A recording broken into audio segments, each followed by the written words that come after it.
Good afternoon, everyone. It's GailLyn. I decided to use my name instead of Aunt Gail because although I'm infamous to most of my Facebook family and friends and associates as Aunt Gail, the world doesn't know me as Aunt Gail. So I'm going to refer to myself as I'm labeled on YouTube, GailLyn. My email address, GailLynCrawford@gmail.com. I have a couple of things to go over with you today in reference to journaling. The journey to journaling.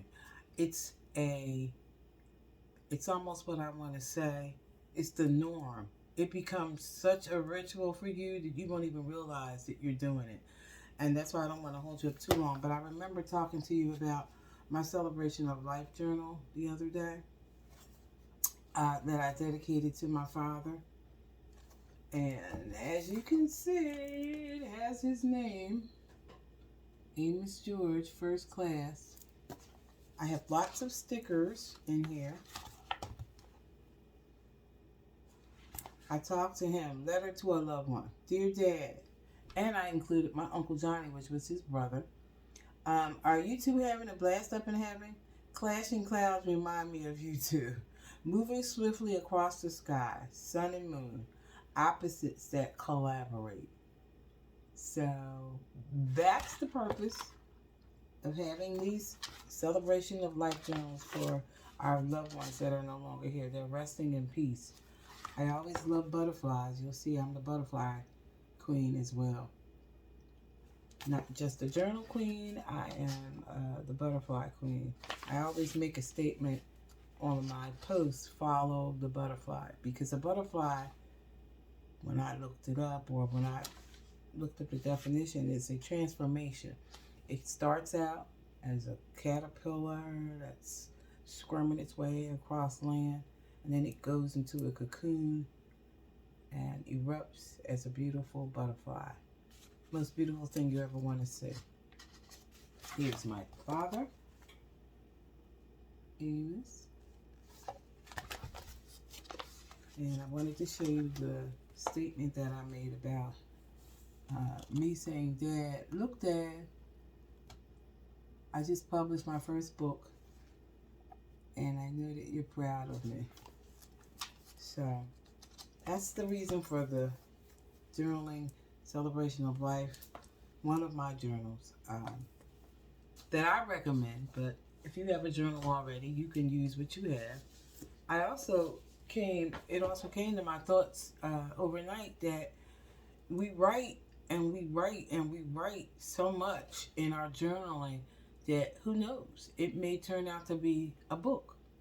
So if you pull everything together, it becomes in sync. And I just want to give you a few examples of that. Over the years, in all my different journals, I said I like to take and write down things that I hear. So in this one, it says, stay listening to the noise and be silent and listen to God. So I must have heard that somewhere and I wrote it down. People give you advice based on their own fear and their own insecurity. I think I heard someone make a statement that was an actor or an actress. Stop running away from confrontation and internal struggles. Self-love, pour your purse into others. Pour your purpose into others. So it's little things like this that I write down that become valuable. This journal was from 2021, where I wrote a couple of things down that I heard. Fears turn into phobias. I don't mind losing as long as I see improvement. And that's from Jackie Joyner. Find your fuse, light it so you can take off. That's from a gentleman named Chris Wink. A ship at harbor is safe, but that's not what they're built for. Wow, that's a powerful statement. Giving credit to John A. Shedd, I believe, Shedd.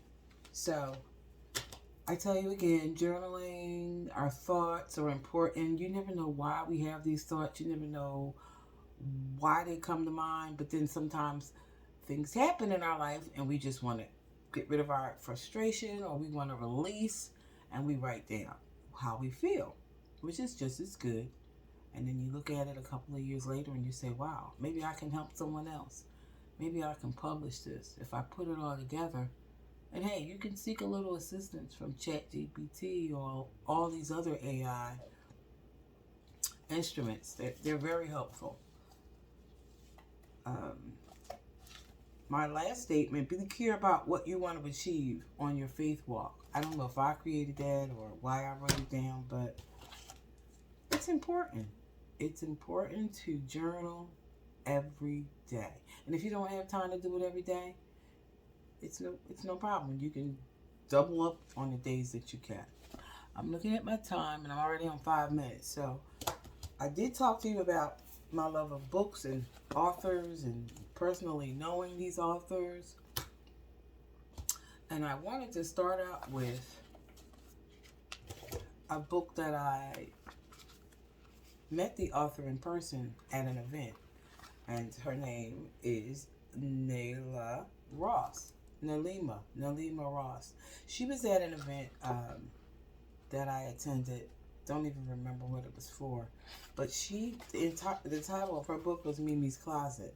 And she explained it to me about how she loved to dress up when she was a little girl. And as she grew older, because she stayed in the house dressing up, she never came outside and networked or interacted with her peers. And her mother would say, you need to come outside. Stop staying in the house.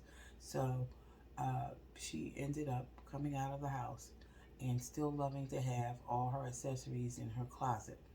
And then she signed it. So I have it signed. She said, to Gail Crawford, my fellow writer, I cannot wait for your first edition. Many blessings and love, because I hadn't published my book yet. So thank you, Nalima. I also went to a recent event where my sister and lifelong bestie Linda Ellis attended and met a young lady who suffered with lupus and wanted to make an activity book for children that are probably in the hospital or at home and they have some time on their hands. So she wrote this, made this little activity book for them, and her name was Cyrita Wright, and it's called Welcome to the World, Warrior. It says, join our hero, Rita Beta, on this amazing journey together. We can learn about sickle cell anemia and how to support those who live with it every day. You are not alone. I'm sorry, I may have said lupus, but it's sickle cell anemia. And then she has lots of activities for kids to do while you're in the hospital or seeking treatment or just at home recovering. I thought that was a great idea. There's things that we know that we keep to ourselves. The world needs to know. You're here for a purpose. You're here to let someone else know. That's your purpose. I also had the pleasure of meeting this young lady at an event that my mother's neighbor had. Her and her husband were retiring and they were selling the house next door to my mom, and they were moving to South Carolina out of North Carolina. And after maybe 30 years of living next door to my mom, so we had to attend.